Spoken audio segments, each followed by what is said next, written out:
मित्रों, आज जो कहानी मैं आपको सुनाने वाला हूँ वह बहुत ही खास है।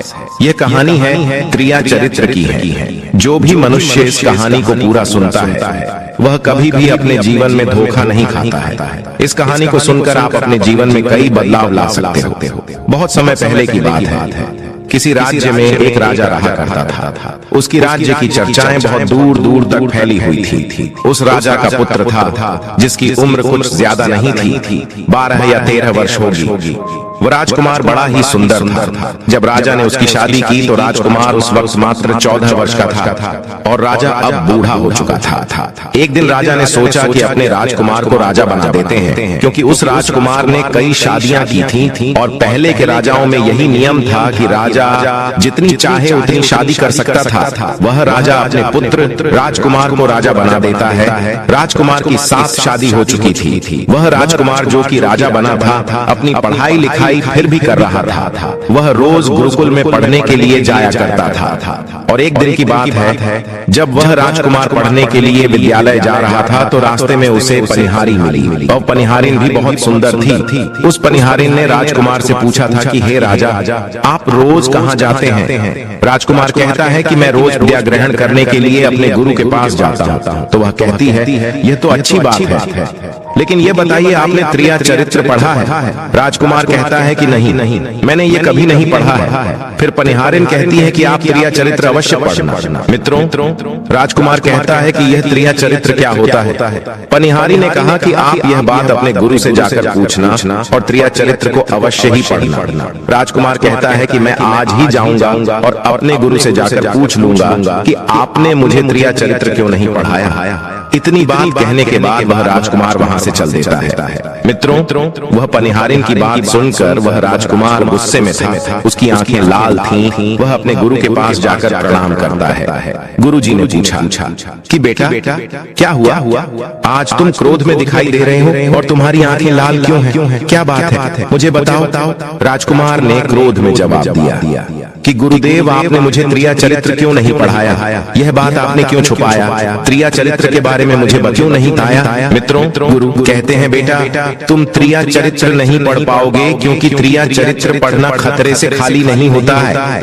और जब तुम त्रिया चरित्र पढ़ोगे तो उसमें तुम्हारी जान भी जा सकती है। मित्रों, राजकुमार कहता है कि गुरुदेव, आप इसकी चिंता न करें तो अच्छा है, मैं खुद इस राज्य का राजा हूँ। तब अपने शिष्य की ऐसी बात सुनकर गुरु कहते हैं कि ठीक है, अब तुमने हटकर ही ली, तो अब हम तुम्हें त्रिया चरित्र पर आते हैं।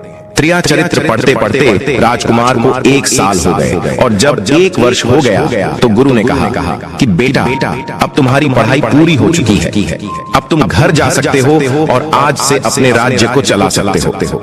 अब तुम्हें यहाँ आने की कोई आवश्यकता नहीं है। मित्रों, राजकुमार कहता है ठीक है गुरुदेव। राजकुमार जैसे ही जाने को होता है गुरुदेव उसे रोक लेते हैं और कहते हैं, बेटा मैं तुम्हें एक ऐसा यंत्र देता हूँ, या जब तुम इसे अपने कानों में लगाओगे तो कोई भी तुम्हें पहचान नहीं पाएगा और तुम उसे पहचान लोगे। राजकुमार वह यंत्र अपने हाथों में ले लेता है। मित्रों, गुरु कहते हैं तुम इस यंत्र को ले जाओ और रात के 12 बजे आज ही के रात में अपने महल से निकलकर के जंगल की तरफ जाना और पूर्व दिशा की ओर जाना। और जब तुम पूर्व दिशा की ओर जाओ तो यह यंत्र अपने कानों में लगा लेना और वहीं पर खड़ा हो जाना। वो राजकुमार कहता है कि ठीक है, ऐसा ही करेंगे। फिर राजकुमार गुरुकुल से महल की ओर चल देता है और जब रात के 12 बज जाते हैं और उस राजकुमार की 7 पत्नियां सो जाती हैं, तब आधी रात के समय वह राजकुमार अपने हाथों में यंत्र लेकर महल से जंगल की तरफ चल देता है। राजा जंगल में पूर्व दिशा की ओर जाता है और वहां जाकर अपने कानों में यंत्र लगा लेता है और वहीं पर खड़ा हो जाता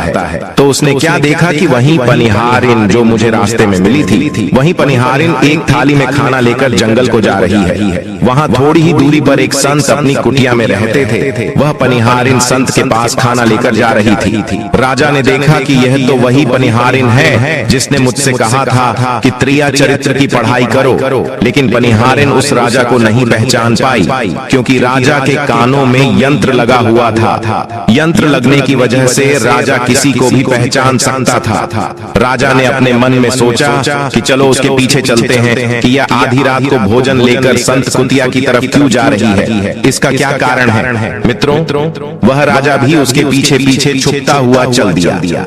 अब वह पनिहारिन उस कुटिया में उस बाबा के वहां पहुंचती है। उस बाबा के पास जादू की पोटली थी और वह बाबा जादूगर था। राजा पीछे पीछे गया और वह छुप करके देख रहा था कि वह पनिहारिन औरत को बाबा क्या करेंगे।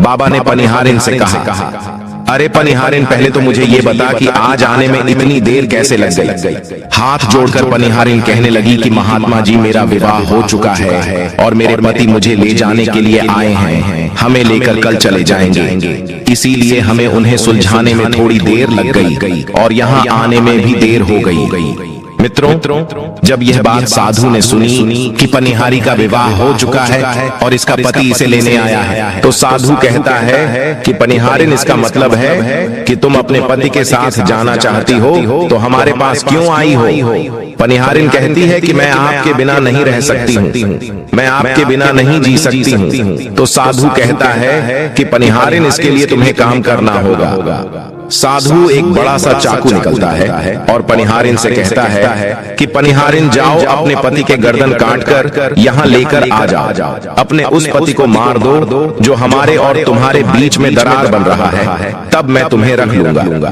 तुमसे विवाह करूंगा, तुम्हें अपनी पत्नी बनाऊंगा। मित्रों, बिना कुछ सोचे समझे वह चाकू को ले लेती है और दौड़ते हुए अपने घर जा आती है और उसका पति सो रहा था। वहां जाकर अपने पति की गर्दन काट देती है और उसकी गर्दन को लेकर साधु के पास आती है और जो राजकुमार थे उसके पीछे पीछे उसका सारा कारनामा देख रहे थे। जब साधु ने देखा कि अपने पति को मार करके उसकी गर्दन यहाँ लेकर आई है, साधु को बहुत गुस्सा आया और उसने उसे लात मारी और कहा, भाग जाओ यहाँ से। जब तू अपने पति की नहीं हो सकी, जिसके साथ तूने 7 फेरे लिए, तो तू मेरी क्या होगी। जल्दी भाग जाओ यहाँ से। अगर तुम मेरे पास दोबारा आई तो मैं तुझे जीवित नहीं छोड़ूंगा। मित्रों, साधु की यह बात सुनकर उस पनिहारिन को ऐसा लगा जैसे उसके पैरों तले जमीन खिसक गई हो। फिर भी अपने पति की कटी हुई गर्दन घर लेकर के आई और उसकी गर्दन जोर देती है और वहीं बैठ जाती है। और इधर जैसे ही सवेरा हुआ, अपने पति के पास बैठकर रोने लगती है और चिल्लाने लगती है। कहती है, देखो किसी ने मेरे पति की हत्या कर दी। लेकिन रात में उस पनिहारिन का सारा कारनामा राजकुमार देख चुका था। इधर सारे गांव वाले पनिहारिन के घर चले जाते हैं और उसके पति की लाश को लेकर गांव के बाहर जाते हैं उसका दाह संस्कार करने के लिए। और वह पनिहारिन भी पीछे से भागती हुई रोती हुई चली जा रही थी और उधर राजकुमार भी जा रहे थे जो कि अपने राज्य के राजा बन चुके थे। पनिहारिन भागती हुई चिल्लाती हुई पहुंची और कहने लगी, मैं सती बनूंगी, क्योंकि अगर जब मेरे पति ही नहीं रहे तो ऐसे जीवन का क्या फायदा, मैं इन्हीं के साथ सती हो जाऊंगी। राजा को उसकी बातें सुनकर हंसी आ जाती है और राजा कहता है, क्रिया चरित्र जाने ना कोई और कसम मेरी के हुए सती रात। मित्रों, राजकुमार की यह बात और कोई तो नहीं समझ पाया, लेकिन वह पनिहारिन समझ जाती है। कहती है कि राजा साहब, आप हमारे ऊपर यह बात कह रहे हैं, लेकिन चलिए कोई बात नहीं, मैं सती हो जाऊंगी। लेकिन पनिहारिन जाते जाते कहती है, मैं तुम्हें एक बात बताती हूँ। राजकुमार कहता है, क्या बताओ। पनिहारिन कहती है कि राजा साहब, आप जब चटाई पर बैठे तो चटाई को झाड़ कर बैठना। राजा कहता है कि यह पनिहारिन क्या कह रही है, मैं तो राजा हूँ, मुझे चटाई पर बैठने की क्या आवश्यकता है। पनिहारिन कहती है कि नहीं, जब भी तुम्हें कोई नौबत आए चटाई पर बैठने की तो तुम चटाई को झाड़ कर बैठना। राजकुमार कहता है कि चलो ठीक है, अगर तुम कह रही हो तो मैं ऐसा ही करूंगा। और कहने के बाद वह अपने पति के साथ सती हो जाती है और राजकुमार उनका अंतिम संस्कार करवाकर अपने घर को आ जाते हैं। मित्रों, इसी तरीके से पूरा दिन व्यतीत हुआ और उधर जब दूसरी रात आई, अपने गुरु के कहने के अनुसार वही यंत्र कान में लगाया और पूर्व दिशा की ओर उसी स्थान पर जाकर खड़ा हो गया जहां पर पिछली रात खड़ा हुआ था। दूसरी रात को राजकुमार ने क्या देखा, अपनी 7 पत्नियों को भोजन की थाली अपने अपने हाथों में लेकर उसी साधु की कुटिया की तरफ जा रही है। जैसे ही राजा ने अपनी सातों पत्नियों को उस साधु की कुटिया की तरफ जाते हुए देखा, राजकुमार के पैरों तले जमीन खिसक गई। वह अपने मन में सोचने लगा कि ये क्या चक्कर है। तभी उनमें से एक रानी राजकुमार को देख लेती है, लेकिन रानियों ने अपने पति राजकुमार को नहीं पहचान पाई, क्योंकि राजकुमार अपने कानों में यंत्र लगाए हुए थे। वह यंत्र लगाने की वजह से राजा को कोई पहचान नहीं पाता था। उनमें से एक रानी कहती है कि ये लड़का इतनी रात को यहाँ क्यों खड़ा है। तब रानियों ने उसके लड़के को अपनी तरह बुलाया और कहा, कृपया आप हमारी सहायता करें, इस सामान को उस कुटिया तक ले चलो। मित्रों, बिना कुछ सोचे समझे राजकुमार ने वह थाली अपने हाथों में ले ली और अपनी रानियों के साथ कुटिया तक जाने लगा। जब 7 रानियां और राजकुमार उस साधु की कुटिया में पहुंचते हैं और राजकुमार कुछ भी नहीं बोल रहा था, क्योंकि राजकुमार देखना चाहता था कि हमारे प्यार में ऐसी क्या कमी है जो हमारी 7 रानियां इस साधु के पास आती हैं, और इस साधु के पास ऐसा क्या है जो हमारी 7 रानी अभी यहाँ आ रही है। मित्रों, राजकुमार छुप कर ये सब जानना चाहता था। इधर जब वह 7 रानियां राजकुमार को लेकर साधु के पास पहुंची तो महात्मा राजकुमार को देखकर कहता है कि ये कौन है। तो 7 रानियां कहती हैं कि महात्मा जी, ये बालक हमें रास्ते में मिला, इसने हमारी सहायता की तो हम इसे अपने साथ लेकर आ गए। रानी कहती है कि एक काम करते हैं, इसे आज रात यहीं रहने देते हैं, कल सुबह होते ही यह चला जाएगा। उस साधु उनकी बातों को मान लेता है। वह साधु अपने शिष्य को बुलाता है और उससे कहता है कि आज रात के लिए इस बालक की रुकने की व्यवस्था कर दो। वह शिष्य राजकुमार को लेकर एक कमरे में जाता है। उस कमरे में एक चटाई बिछी हुई थी। शिष्य कहता है कि देख भाई, आज तुझे चटाई पर सोना पड़ेगा। वह शिष्य राजकुमार को इतना कहकर वहां से चला जाता है। मित्रों, राजकुमार उस कमरे में अकेला पड़ जाता है। अपने मन में सोचता है कि आज तो नौबत आ ही गई चटाई पर सोने की। चलिए कोई बात नहीं, आज की रात हम चटाई पर ही गुजार लेंगे। राजकुमार जैसे ही चटाई पर बैठने ही वाला था, उसे पनिहारिन की बात याद आ गया। वह सोचने लगा कि पनिहारी ने मुझसे कहा था कि जब भी तुम्हें चटाई पर बैठने की नौबत आए तुम चटाई को अवश्य झाड़ लेना। चलो आज पहले झाड़ ही लेते हैं, हो सकता है इसका कोई राज हो। जैसे ही राजा ने चटाई उठाई तो उसने क्या देखा? उसने देखा कि एक बहुत बड़ा भयानक कुआं है। जब उस कुएं को देखा तो राजा के होश उड़ गए। राजा उस कुएं के अंदर झांक कर देखता है। राजा को अंदर बहुत सारे कैदी दिखाई देते हैं, जिन्हें उस साधु ने अंदर कैद करके रखा था। उन कैदियों में से एक आदमी ने राजकुमार को पहचान लिया। बाद में राजकुमार से कहता है कि राजकुमार, आप यहाँ कैसे आ गए? राजकुमार कहता है कि धीरे बोलो, नहीं तो सब पोल पट्टी खुल जाएगी। तब सभी कैदियों ने कहा कि राजा साहब, आप यहाँ से भाग जाए। हम तो यहाँ से निकल नहीं पाए, लेकिन आप यहाँ से भाग जाए, नहीं तो आपका भी यही हाल हो जाएगा जो कि हमारा हुआ है। आप भी यहाँ फंस जाएंगे, आपको भी पकड़कर ये साधु इसी में डाल देगा। आप जितना जल्दी हो सके यहाँ से भाग जाए। राजा जब उस कमरे के अंदर गया था तो अपने कान में से यंत्र निकाल लिया था, और जब राजा वहां से भागा तो अपने कान में यंत्र लगाना भूल ही गया। मित्रों, राजा को भागते हुए उन रानियों ने और साधु ने देख लिया था। रानियों ने जब राजा को भागते हुए देखा तो रानी कहती है, यह तो हमारे पति है। महात्मा से कहती है कि महात्मा जी, अब तो हमारी सारी पोल पट्टी खुल जाएगी, ये तो हमारे पति है और वह भागे जा रहे हैं। उन्होंने हमें यहाँ देख लिया है, अब हमारा क्या होगा? और साधु कहता है कि तुम यहाँ क्या देख रही हो, जल्दी जाओ और अपने पति को पकड़ कर लाना। तो रानियां राजकुमार को पकड़ने के लिए दौड़ी दौड़ी जाती है, लेकिन वह राजकुमार जो राजा था इतना तेज था कि वह अपने महल जा पहुंचा और घबराई। रानियों के तो होश उड़ गए। फिर वापस उसी बाबा के पास आती है और बाबा से कहती है कि महाराज, अब तो हमारे पति हमें जीवित नहीं छोड़ेंगे, हम जैसे ही घर जाएंगे वह हमारी जान ले लेंगे। महात्मा, आप हमें बचा लीजिए, इसका कोई उपाय कीजिए। तब जाकर वह साधु रानियों को एक जादुई कील देता है और कहता है कि जब तुम जाओ तो अपने पति को बहला फुसलाकर उसके माथे में यह जादुई कील घुसा देना, तुम्हारे पति को ढेर बना देगा और साथ मिलकर उसे मार देना,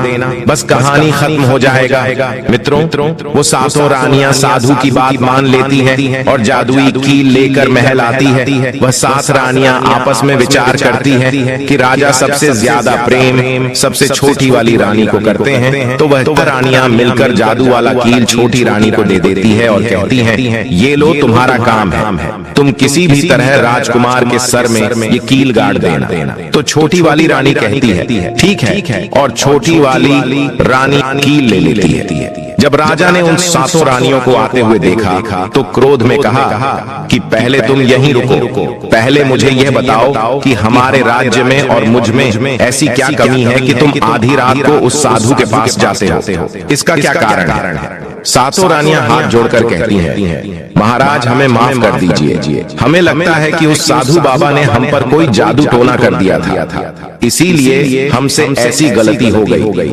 आइंदा ऐसी गलती हमसे कभी नहीं होगी। छोटी रानी की ऐसी बातें सुनकर राजा उनकी बातों को मान लेता है, क्योंकि वह राजा छोटी रानी से बहुत प्रेम करता था। मित्रों, वह राजा भी सोचने लगता है कि शायद उस बाबा ने ही इन पर कोई जादू टोना किया होगा, और अपनी 7 पत्नियों को माफ कर देता है और कहता है ठीक है, तुम अपने कमरे में चली जाओ। सबसे छोटी रानी, जिसे राजकुमार बहुत प्रेम करता था, वह राजकुमार को खाना खिलाती है और राजकुमार को सुला देती है। जब वह राजा सो गया तो वह रानियां भी वहीं आ जाती हैं। सबसे छोटी रानी जो थी वह जादुई कील निकालती है और राजा के माथे में घुसा देती है। राजा पूरा तेजी से उठा, लेकिन इतने समय में वह ढेर बन चुका था। अब उस राजा में इतनी शक्ति नहीं थी कि उन 7 रानियां उसे मुकाबला कर सके। वह 7 रानियां उस राजा को पकड़ने लगी। राजा फिर भी हिम्मत नहीं हारी और अपने महल की खिड़की से कूदकर राजा भागते भागते अपने गुरु के पास पहुंच गया और कहने लगा कि गुरुजी, मुझे माफ कीजिए, मेरी जान बचाइए, नहीं तो मैं मर जाऊंगा। गुरु कहते हैं कि बेटा, मैंने तुमसे कहा था कि तुम त्रिया चरित्र मत सीखो, इसमें जान भी जा सकती है, देखा इसका नतीजा। राजकुमार कहता है, गुरुदेव मुझे माफ कर दो और जल्दी मेरी जान बचाइए, नहीं तो मैं मारा जाऊंगा। मेरी पत्नी ने मेरे सर में जादुई कील ठोकी है, जिसकी वजह से मैं ढेर बन चुका हूँ। मित्रों, गुरु ने जब ध्यान से देखा तो कहा कि यह वही कील है जो साधु ने दिया है, मैं तुम्हें अब नहीं बचा सकता। राजकुमार कहता है, नहीं गुरुदेव, ऐसा मत कहिए, मैं आपका शिष्य हूँ, आपका कर्तव्य है मेरी जान बचाना। तो गुरु कहते हैं कि बेटा, मैं तुम्हें बचा तो नहीं सकता, लेकिन एक उपाय है। राजकुमार कहता है, क्या उपाय है? तब अपने शिष्य की ऐसी बात सुनकर गुरु कहते हैं कि हम तुम्हें तोता बना देंगे, और जब हम तुम्हें तोता बना देंगे तो तुम सुखवाद राजा के राज्य में चले जाना और वहीं जाकर रहना, क्योंकि सुखवाद राज्य में वह साधु का जादू नहीं चलता है, और तुम्हें जब बहुत प्रेम करने वाली स्त्री मिलेगी तो तुम पुनः राजकुमार बन जाओगे। वह राजकुमार कहता है, ठीक है गुरुदेव, आप हमें तोता बना दीजिए। तो वह गुरुदेव उसे तोता बना देते हैं, और वह तोता बनने के बाद वहां से उड़ा और सुखवाद राजा के राज्य में चला गया, जहां पर बहुत सारे तोता रहते थे, वहीं जाकर रहने लगा। और 7 रानियों उस राजकुमार को खोज रही थी। जब राजकुमार नहीं मिला तो फिर से उस बाबा के पास जाती है और कहती है कि बाबा जी, वह रात को राजा भाग चुका है, आप अपनी पोटली निकालिए और देखें कि वह कहाँ है। तो वह महात्मा अपना पोटली खोलता है और देखने लगता है कि वह राजकुमार तोता बनकर के सुखवाद राजा के राज्य में रह रहा है। वह साधु ये सारी बात रानियों को बताता है। तो रानियां कहती हैं कि स्वामी, अब क्या करें? वह साधु कहता है कि अब तुम अपने राजमहल में जाओ और जाकर के घोषणा कर दो कि जो भी तोता पकड़ करके लाएगा, हम उसे 5 सोने के सिक्के देंगे। उस राज्य के जितने भी बहेलियां थे, वो तोता पकड़ने के लिए चारों तरफ घूमने लगते हैं, और जो भी तोता पकड़ते वह रानी के पास जाते और 5 सोने के सिक्के ले लेते थे और वहां से चले जाते, और वह 7 रानियां उस तोते को मार देती थी।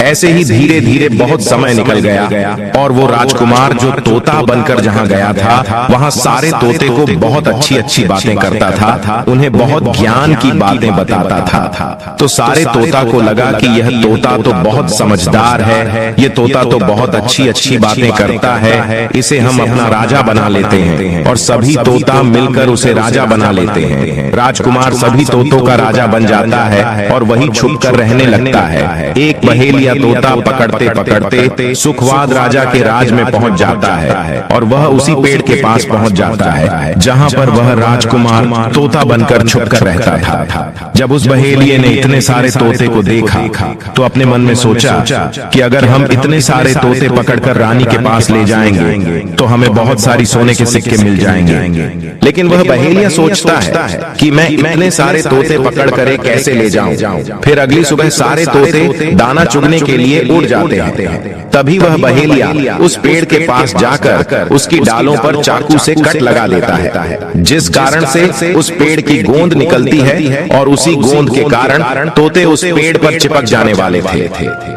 मित्रों, बहेलिया वहीं छिपकर बैठकर ये नजारा देखने के लिए इंतजार करता है और जब शाम हुए सारे तोते उड़कर वापस उसी पेड़ पर जा बैठे। तभी उन सारों के पंख और पैर उस गोंद में फंस गया और वे सभी पेड़ की शाखाओं पर चिपक गए, क्योंकि पेड़ पर हर जगह गोंद ही गोंद थी। अब सारे तोते उस गोंद में पूरी तरह से चिपक गए थे। उनके साथ राजकुमार तोता भी शामिल था। तभी वे सारे अपने गुरु राजकुमार तोते से अपनी अपनी जान बचाने के लिए सलाह मांगने लगे और एक तोता कहता है, हे राजन, आप कुछ भी करो लेकिन हमें आजाद करो, नहीं तो सुबह बहेलिया आएगा और हमें पकड़ कर ले जाएगा तथा मार डालेगा।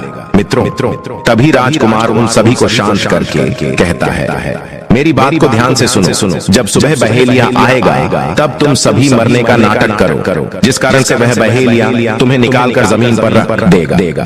उसे ऐसा आभास होना चाहिए कि सारे तोते मर चुके हैं। समय रहते तुम सभी उड़कर अन्य सुरक्षित जगह पर जाना, बाकी मैं सब कुछ संभाल लूंगा। फिर वे सभी अपनी योजना के अनुसार पेड़ पर लटक गए, मानो जैसे सभी मर चुके हैं। फिर दूसरी सुबह जब बहेलिया वहां आता है तो वह देखता है कि सारे तोते मर चुके हैं और उसे इस बात का अफसोस हो रहा था कि सारे तोते मर चुके हैं। इसलिए वह उन सभी को पेड़ से निकालकर जमीन पर रख देता। तभी सही मौका देख सारे तोते झट से उड़ गए। वहीं दूसरी तरफ उसने देखा कि जो राजकुमार था, जो तोता बना हुआ था, वह वहीं पर रह गया और नीचे जितने भी तोते थे वो सभी उड़कर भाग गए। बहेलिया ने सोचा, अरे ये क्या हुआ? इस पेड़ पर सिर्फ एक ही तोता है जो कि मरा लटका हुआ है और जितने तोते मैंने छुड़ाकर नीचे फेंका वह सभी उड़कर भाग गए। बहेलिया ने सोचा, इसका मतलब ये सारे तोता ने मिलकर मेरे साथ धोखा किया है। अब राजकुमार जो तोता बना हुआ था वहीं सिर्फ पेड़ पर लटका हुआ था। वह बहेलिया कहता है कि यह सब तुम्हारी चाल है। चलो अब मैं तुम्हें लेकर जाऊंगा और रानी के हाथ बेच दूंगा और मुझे 5 सोने के सिक्के मिल जाएंगे। और इधर वह बहेलिया उस तोता को बेचने के लिए रानी के पास जाने लगता है। मित्रों, रास्ते में वह तोता कहता है कि तुम मुझे कहां ले जा रहे हो? तो वह बहेलिया कहता है, मैं तुम्हें बेचने के लिए रानी के पास ले जा रहा हूं। अगर मैं तुम्हें वहां बेच दूंगा तो मुझे 5 सोने के सिक्के मिलेंगे। वह राजकुमार कहता है कि मैं अगर तुम्हें 50,000 सोने के सिक्के दिला दूं तो क्या तुम मुझे नहीं बेचोगे? बहेलिया कहता है, तुम मुझे 50,000 सोने के सिक्के कैसे दिलाएगा? मित्रों, तोता कहता है कि राजा सुखवाद के यहाँ एक बहुत बड़ा मेला लगता है, तुम मुझे वही बेचो, मूल्य में स्वयं बताऊंगा। बहेलिया उस तोते की बात मान लेता है और रानी के पास बेचने की जगह राजा के राज्य के मेले में तोता को बेचने चला जाता है।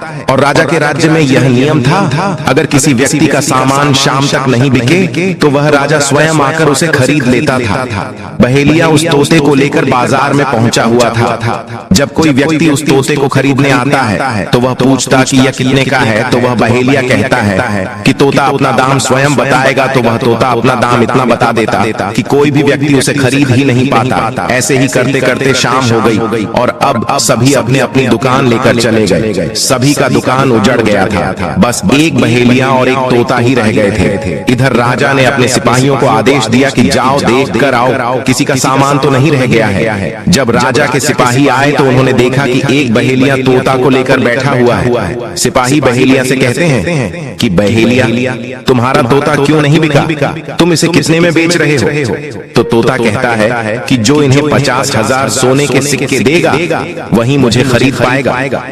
उस तोते की बात सुनकर वह सिपाही आश्चर्य में पड़ जाते हैं और सोचते हैं, अरे यह तोता अपना मूल्य स्वयं बताता है। तब सिपाही राजा के पास जाते हैं और राजा को सारी बात बताते हैं और कहते हैं एक बहेलिया एक तोता लेकर बैठा हुआ है, लेकिन वह तोता अपना मूल्य स्वयं ही बताता है। वह इतना महंगा बताता है, शायद इसीलिए उसे कोई खरीद नहीं सका। राजा सिपाहियों से पूछता है कि वह अपना मूल्य कितना बता रहा है, तो सिपाही कहते हैं अपना मूल्य 50,000 सोने के सिक्के बता रहा है, चलिए हम खरीदेंगे। अगर नहीं खरीदेंगे तो हमारे राज्य की बदनामी होगी कि राजा के बाजार में एक तोता नहीं बिका, और इसलिए राजा अपने मंत्रियों के साथ अपने रथ पर सवार होकर बाजार में पहुंचता है। कहता है इस तोते का क्या मूल्य कितना है? बहेलिया हाथ जोड़कर कहता है कि राजा साहब अपना मूल्य तोता स्वयं बताएगा। वह राजा फिर तोते से पूछा तो तोता कहता है कि राजा साहब जो इन्हें 50,000 सोने के सिक्के देगा वही मुझे खरीद पाएगा। अपने सिपाहियों से 50,000 सोने के सिक्के मंगवाता है और बहेलिया को पकड़ा देता है और तोते को लेकर अपने महल चला जाता है। वह तोता बहुत ही बुद्धिमान था क्योंकि वह राजा था। वह तोता राजा को बहुत अच्छी अच्छी बातें बताने लगा। जब राजा पर कोई खतरा आने वाला होता तभी वह तोता बता देता कि राजा साहब आप पर यह खतरा आने वाला है, और इसी तरह सब उस तोते से बहुत अधिक प्रेम करने लगते हैं। जब यह बात रानियों को पता चला कि राजा ऐसा तोता लेकर आए हैं जो कि बोलता भी है और बहुत अच्छी अच्छी बातें बताता है, तो रानियां राजा से कहती हैं उस तोता को मेरे पास भिजवा दीजिए, हम भी उस तोते को देखना चाहते हैं, हम उस तोते से बातें करना चाहते हैं। राजा अपने मंत्रियों से कहकर वह तोता रानियों के पास भिजवा देता है। रानी उस तोते से बातें करके बहुत खुश हो जाती है। रानी भी तोते से बहुत प्रेम करने लगती है और कहती है कि वाह रे तोता, इसीलिए तुझे राजा साहब ने 50,000 सोने के सिक्के देकर खरीदा है। राजा की एक पुत्री थी जो कि बड़ी सुंदर थी। रानी अपनी पुत्री से कहती है कि आज से तुम ही इस तोते का ध्यान रखो और कल तुम इसे अच्छे से धोकर नहला देना। वो राजकुमारी भी उस तोते से बहुत प्रेम करती है। जैसे ही सुबह हुआ राजकुमारी उस तोते को लेकर नहलाने जाती है। राजकुमारी तोते को नहला रही थी तो उसने देखा कि तोते के सिर पर कील सा कुछ लगा हुआ है। राजकुमारी उसको निकाल देती है। राजकुमारी जैसी ही कील को निकालती है वह तोता पहले वाला एक सुंदर सा राजकुमार बन जाता है। उसे देखकर राजकुमारी घबरा जाती है। राजकुमार कहता है कि तुम घबराओ नहीं, यह कील वापस से मेरे सर में लगा दो तो मैं फिर से तोता बन जाऊंगा और इसके बारे में मैं तुम्हें रात्रि में बताऊंगा। तुरंत ही वह राजकुमारी और कील राजकुमार के सर में लगा लेती है और वह वापस से तोता बन जाता है। रात को राजकुमारी तोते को लेकर अपने कमरे में जाती है और उसके सर से कील निकाल देती है और वह तोता फिर से राजकुमार बन जाता है। राजकुमार अपनी सारी दास्तान उस राजकुमारी को बताता है और कहता है माफ करना या दास्तान तुम किसी को नहीं बताना, नहीं तो मेरी जान चली जाएगी। राजकुमारी इसके बारे में अपनी माता और पिता को भी नहीं बताती है। दिन भर वह तोता रहता है और रात को राजकुमारी उस तोते को अपने कमरे में ले जाती और उसके माथे से कील निकाल देती और वह राजकुमार बन जाता है और रात में वह दोनों साथ में ही रहते हैं। और ऐसे ही धीरे धीरे समय निकलता गया। राजकुमारी को राजकुमार से प्रेम हो जाता है। इधर क्या हुआ? जो राजकुमार की पत्नियां थीं, वह बहुत सारे तोते मरवा देती हैं, लेकिन जो राजकुमार तोता बना हुआ था वह उन्हें नहीं मिलता है और वे उसी साधु के पास जाती हैं और कहती हैं कि हे महात्मा, हमारे पति तो अभी तक हमें नहीं मिले, हम अब क्या करें, उन्हें कैसे मारें? वह साधु फिर से अपनी पोटली खोलता है और देखता है कि वह राजकुमार अभी तक तोता बन के राजा के घर में रह रहा है। वह साधु रानियों से कहता है कि तुम एक काम करो कि तुम नृत्य कला सीख लो, हम सभी मिलकर उस राजा के घर नृत्य कला करने जाएंगे और जब राजा हम पर प्रसन्न हो जाएगा और हमें कुछ मांगने को कहेगा तो हम उस तोते को ही मांग लेंगे और फिर आसानी से उसे मार देंगे। मित्रों, धीरे धीरे समय बीता, साधु तबला बजाना और सात रानी पूरी तरह से नृत्य कला सीख चुकी थी। अब साधु को लगा कि हम सफलता प्राप्त कर सकते हैं और उस तोते को उस राजा से मांग सकते हैं। साधु का भेष बदल करके उन सातों रानियों को नृत्य कला वाली स्त्री बन करके राजा के दरबार में पहुंच गई। राजा उस साधु से पूछता है कि आप लोग कौन हैं, यहाँ क्यों आए हैं? तब साधु कहता है कि हम सब नृत्य कला वाले हैं, आपके महल में हम नृत्य कला दिखाना चाहते हैं। राजा को भी गाने और बजाने का बहुत शौक था, वह मान जाते हैं। उधर वह साधु अपना गाना बजाना चालू करता है। जब उनकी गाने बजाने की आवाज तोता के कानों में पहुंची तो तोता समझ गया कि वह साधु हमारी सातों रानियों को लेकर भेष बदलकर यहाँ पर आ गया है। अब हमारी जान नहीं बचेगी। लेकिन जब राजकुमारी उस तोते को लेकर अपने कमरे में जाती है, उस तोते के सर से कील निकालती है और वह तोता राजकुमार बन जाता है। और वह राजकुमार सारी बातें उस राजकुमारी को बताता है। कहता है कि देखो, जो यह गाने बजाने वाले आए हैं, यह वही साधु है। यह गाने बज जाने से राजा को खुश कर देगा और बदले में मुझे मांग लेगा और ले जाकर मुझे मार देगा। मित्रों, वह राजकुमार कहता है कि सुनो राजकुमारी, जब राजा आदेश दें कि तोता को लेकर आओ तो तुम मुझे मत देना। जब राजा खुद यही मुझे लेने आए तब भी तुम मुझे मत देना।